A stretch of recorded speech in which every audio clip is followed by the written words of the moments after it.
Human Life by Timothy Shay Arthur. Benjamin Parker was not as thrifty as some of his neighbors. He could not get along in the world. "Few men are more industrious than I am," he would sometimes say to his wife. "I am always attending to business, late and early, rain or shine. But it's no use, I can't get along, and I'm afraid I never shall. Nothing turns out well." Mrs. Parker was a meek, patient-minded woman, and she had married Benjamin because she loved him above all the young men who sought her hand, some of whom had fairer prospects in the world than he had, and she continued to love him and confided in him, notwithstanding many reverses and privations had attended their union. "You do the best you can," she would reply to her husband when he thus complained, "and that is as much as can be expected of anyone. You can only plant and sow, the Lord must send the rain and the sunshine." The usually pensive face of Mrs. Parker would lighten up, as she spoke words of comfort and encouragement like these. But she never ventured upon any serious advice as to the management of her husband's affairs, although there were times when she could not help thinking that if he would do a little differently it might be better. To his fortunes she had united her own, and she was ready to bear with him their lot in life. If he proposed anything, she generally acquiesced in it, even if it cost her much self-sacrifice, and when, as it often happened, all did not turn out as well as had been expected, she never said "I looked for this," or "I never approved of it," or "If I had been allowed to advise you, it never would have been done." No, nothing like this ever passed the lips of Mrs. Parker. But rather words of sympathy and encouragement, and a reference of all to the wise but inscrutable dispensations of Providence. It might have been better for them if Mrs. Parker had possessed a stronger will and had manifested more decided traits of character, or it might not. The pro or con of this we will not pretend to decide. As a general thing, it is no doubt true that qualities of mind in married partners have a just relation the one to the other, and act and react in a manner best suited for the correction of the peculiar evils of each and the elevation of both into the highest moral state to which they can be raised. At first glance, this may strike the mind as not true as a general rule. But a little reflection will cause it to appear more obvious. If an all-wise providence governs in the affairs of men, it is but reasonable to suppose that, in the most important act of a man's life, this providence will be most conspicuous. Marriage is this most important act, and without doubt it is so arranged that those are brought together between whom action and reaction of intellectual and moral qualities will be just in the degree best calculated to secure their own and their children's highest good. We are not so sure, therefore, that it would have been any better for Mr. and Mrs. Parker had the latter been less passive, and less willing to believe that her husband was fully capable of deciding as to what was best to be done in all things relating to those pursuits in life by which this world's goods are obtained. She was passive, and therefore we will believe that it was right for her to be so. Mrs. Parker, though thus passive in all matters where she felt that her husband was capable of deciding and where he ought to decide, was not without activity and force of character. But all was directed by a gentle and loving spirit, and in subservience to a profound conviction that every occurrence in life was under the direction or permission of God. No matter what she was called upon to suffer, either of bodily or mental pain, she never murmured, but lifted her heart upward with pious submission and felt, if she did not speak the sentiment, "Thy will be done." Mrs. Parker was one of 3 sisters, between whom existed the tenderest affection. Their mother had died while they were young, and love for each other had been strengthened and purified in mutual love and care for their father. They had never been separated, from childhood. The very thought of separation was always attended with pain. If in the marriage of Rachel with Benjamin Parker anything crossed the mind of the loving and happy girl to cast over it a shade, it was the thought of being separated from her sisters. Not a distant separation, for Benjamin was keeping a store in the village, and there was every prospect therefore of their remaining there, permanently, but a removal from the daily presence of and household intercourse with those, to love whom had been a part of her nature. In the deeper, tenderer, more absorbing love with which Rachel loved her husband, she found a compensation for what she lost in being separated from her sisters and father. She was happy, but happy with a subdued and thankful spirit. Not more than a year elapsed after their marriage before Parker began to complain of the badness of the times, and to sit thoughtful and sometimes gloomy during the evenings he spent at home. This grieved Rachel very much, and caused her to exercise the greatest possible prudence and economy in order that the household expenses might be as little burdensome as possible to her husband. But all would not do. "I am afraid I shall never get ahead here in the world," Parker at length said outright, thereby giving his wife the first suspicion of what was in his mind, a wish to try his fortune in some other place. The truth was, Parker was making a living and a little over, but he was not satisfied with this, and had moreover a natural love of change. An acquaintance had talked to him a good deal about the success of a young friend who had commenced in a town some 50 miles away, a business precisely like the one in which he was engaged. According to the account given, on half the capital which Parker possessed, this person was selling double the quantity of goods and making better profits. A long time did not pass before Parker, after a bitter complaint in regard to his business, said, "I don't know what is to be done unless we go to Fairview. We could do a great deal better there." "Do you think so?" asked Rachel, in a calm voice, although her heart sank within her at the thought of being separated from those she so tenderly loved. "I know it," was the answer. "Fairview is a thriving town, while this place is going behindhand as fast as possible. I shall never get along if I remain here, that is certain." Rachel made no reply, but the hand that held the needle with which she was sewing moved at a quicker rate. "Are you willing to go there?" the husband asked, with some hesitation of manner. "If you think it best to go, I am willing, of course," Rachel said, meekly.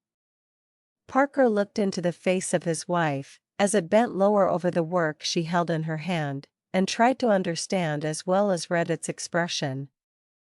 But he could not exactly make it out, nor did the tone of voice in which she so promptly expressed her willingness to remove, if he thought it best, entirely satisfy his mind.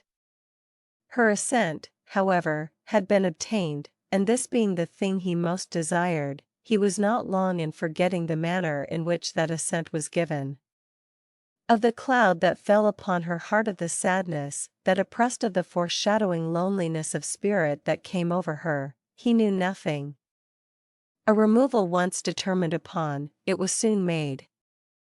A large portion of the goods in Mr. Parker's store was sold at a rather heavy sacrifice and converted into cash.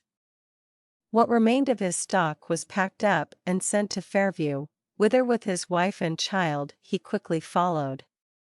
While he looked hopefully ahead, the tearful eyes of Rachel were turned back upon the loved and loving friends that were left behind. But she did not murmur, or make any open manifestation of the grief she felt. She believed it to be her duty to go with her husband, and her duty, if she could not go cheerfully, at least to conceal from others the pain she suffered. For a time, things looked very bright in Fairview to the eyes of Mr. Parker. He sold more goods and at better prices than at the old place, but he had to credit more. The result of his first year's business was quite encouraging. There was, however, a slight drawback, very much more than his profits were outstanding. But he doubted not that all would come in. As for Mrs. Parker, the year had not gone by without leaving some marks of its passage upon her heart. Some are purified by much suffering who, to common observation, seem purer far than hundreds around them, whose days glide pleasantly on and whose skies are rarely overcast, and then only by a swiftly passing summer cloud. Rachel Parker was one of these. During the first year of her absence from those who were loved next to her husband and child, her father died. And what rendered the affliction doubly severe, was the fact that it occurred while she herself was so ill that she could not be moved without endangering her life. He died, and she could not be with him in the last sad hours of his earthly existence. He died and was buried, and she was not there to look for the last time upon his beloved face, to follow him to his quiet resting place, to weep over his grave. She suffered, but to no mortal eye were apparent the adequate signs of that suffering. Even her husband was misled by the calm surface of her feelings into the belief that there was no wild turbulence beneath. He did not see the tears that wet the pillow upon which she slept. He did not know how many hours she lay sleepless in the silent midnight watches. Daily all her duties were performed with unvarying assiduity, and when he spoke to her she answered with her usual gentle smile. That it faded more quickly than was its wont, Benjamin Parker did not notice, nor did he remark upon the fact that she rarely introduced any subject of conversation. Indeed, so entirely was his mind engrossed by business, that it was impossible for him to have any realizing sense of the true state of his wife's feelings.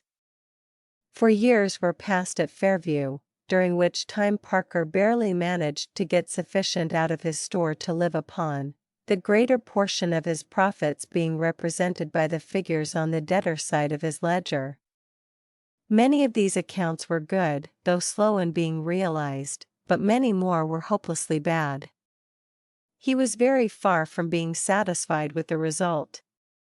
He lived, it is true, and by carefully attending to his business, could continue to live, and it might be lay up a little, but this did not satisfy Benjamin Parker. He wanted to be getting ahead in the world. "Why don't you go to the West?" said an acquaintance, to whom he was one day making complaint of his slow progress. "That is the country where enterprise meets a just reward. If I were as young a man as you are, you wouldn't catch me long in these parts. I would sell out and buy 500 or 600 acres of government land and settle down as a farmer. In a few years, you'd see me with property on my hands worth looking at." This set Parker to thinking and inquiring about the West. The idea of becoming a substantial farmer, with broad acres covered with grain and fields alive with stock, soon became predominant in his mind, and he talked of little else at home or abroad. His wife said nothing, but she thought almost as much on the subject as did her husband. At length Benjamin Parker determined that he would remove to northern Indiana, more than 1,000 miles away, upon a farm of 500 acres, that was offered to him at $2.50 an acre. It was government land that had been taken up a year or two before, and slightly improved by the erection of a log hut and the clearing of a few acres, and now sold at 100% advance. Instead of first visiting the West and seeing the location of the land that was offered to him, Parker was willing to believe all that was said of its excellence and admirable location, and weak enough to invest in it more than half of all he was worth. The store at Fairview was sold out, and Mrs. Parker permitted to spend a week with her sisters before parting with them, perhaps forever. When the final moment of separation came, it seemed to her like a death parting. The eyes of Rachel lingered upon each loved countenance, as if for the last time, and when these passed from before her bodily visions, love kept them as distinct as ever, but distinct in their tearful sadness. If the wishes and feelings of Rachel Parker had been consulted, if she had been at all considered, and her true feelings and character justly appreciated, a removal to the West would never have been determined upon. But her husband's mind was all absorbed in ideas of worldly things, not possessing the habits and qualities of mind that ensure success in any calling. He was always oppressed with the consciousness that he was either standing still, or going behindhand. Instead of seeking to better his condition by greater activity, energy, and concentration of thought upon his business, he was ever looking to something beyond it, and to change of place and pursuit as the means of improving his fortunes. This at last, as has been seen, led him off to the West in the ardent hope of becoming in time a wealthy farmer, in an inverse ratio to the hopeful elevation of spirits with which Parker set out upon his journey was the sorrowful depression experienced by his wife. But Rachel kept meekly and patiently her feelings to herself. It was her duty, she felt, to go with her husband. She had united her fortunes with his, and without murmuring or complaining, she was ready to go with him through the world and to stand bravely up by his side in any and all circumstances. After a journey of 5 weeks, Benjamin Parker and his wife, with their family of 3 children, arrived at their new home in the West. It was early in the spring. The main body of the farm, which was densely wooded, lay upon the eastern bank of a small, sluggish river, with broad, marshy bottom lands. The cabin, which had been put up the year before on a small clearing, stood on an eminence just above this river, and was 5 miles away from any other human habitation. It consisted of 2 rooms and a small loft above. One of these rooms had only a ground floor. The windows were not glazed. The last 30 miles of the journey to this wild region had been performed in a wagon, which contained their furniture and a small supply of provisions. The first night spent in this lonely, cheerless place was one that brought no very pleasant reflections to either Parker or his wife. He was disappointed in his expectations, and she felt as if a heavy hand were pressing upon her bosom. But there they were, and the only thing for them to do was to make the best of what was in their hands.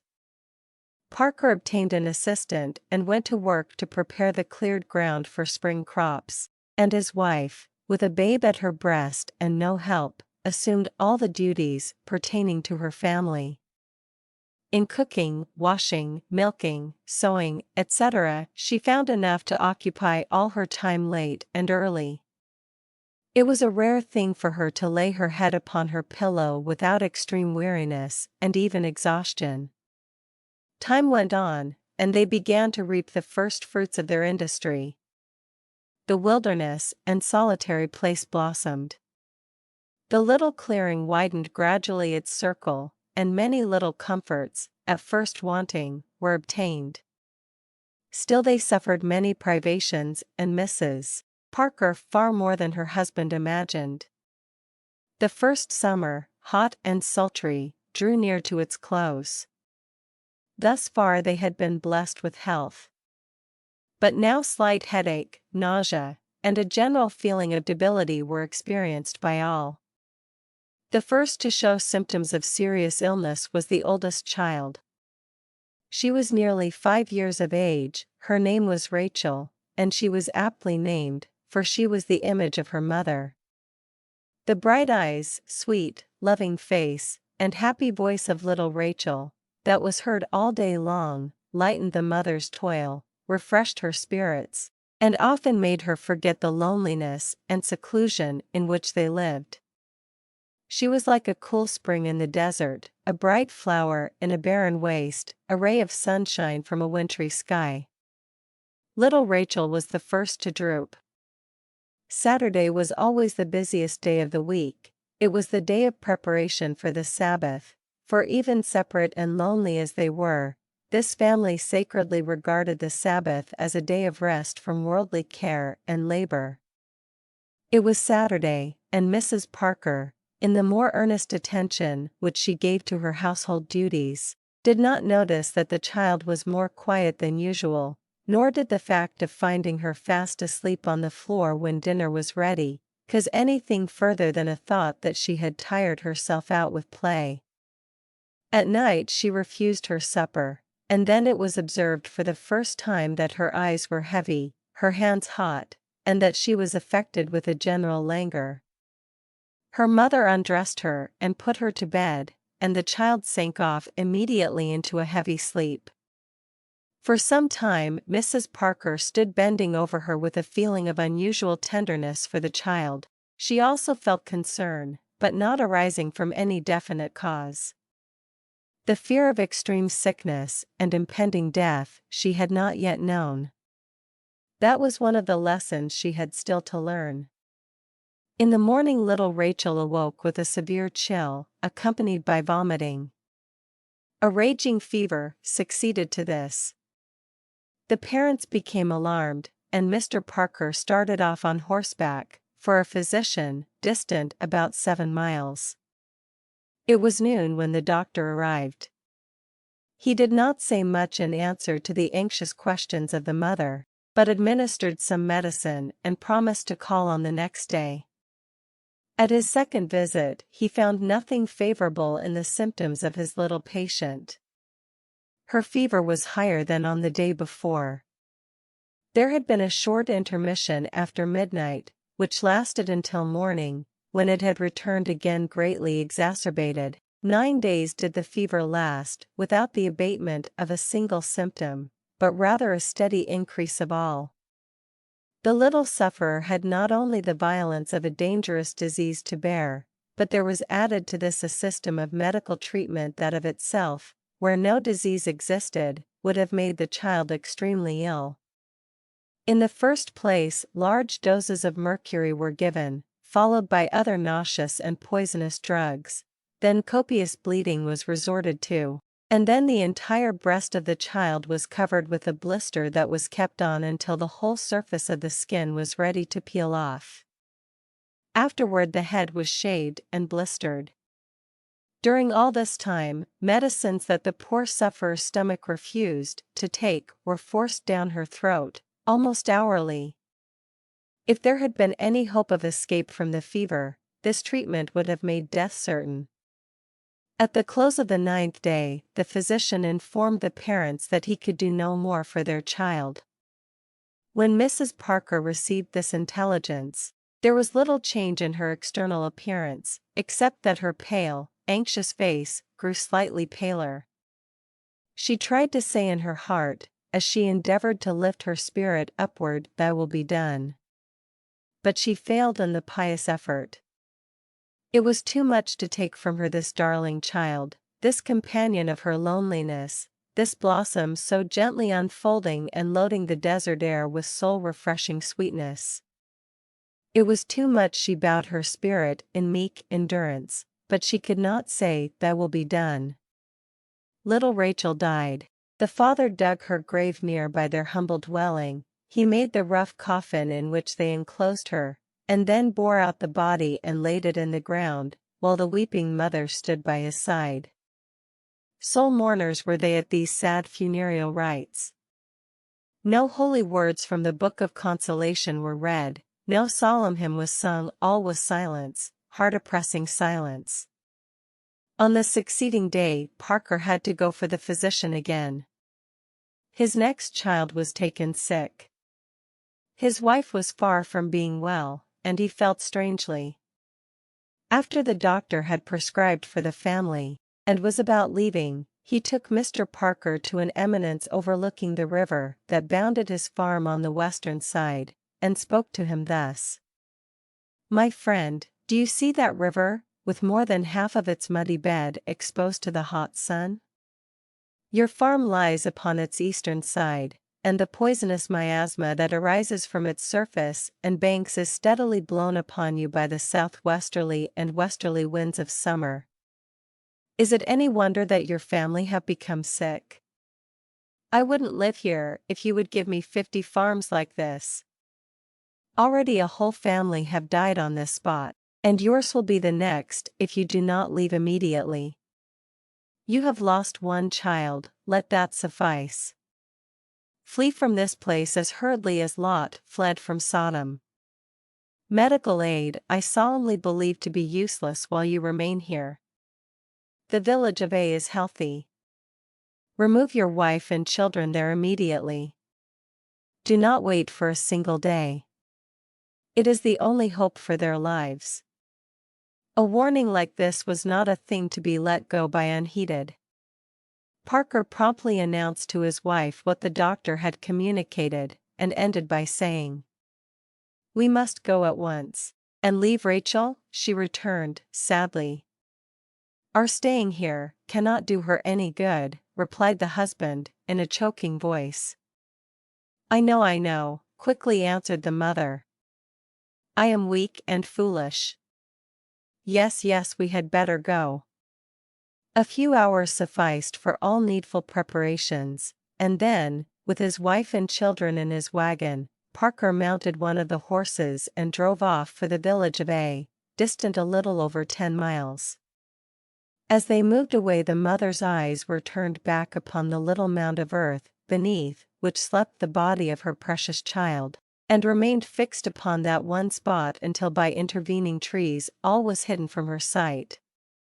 Then her eyes closed, and she leaned her head down against the side of the wagon, while her arm tightened its hold of the babe that was sleeping on her bosom. For a long time she remained lost to all that was around her.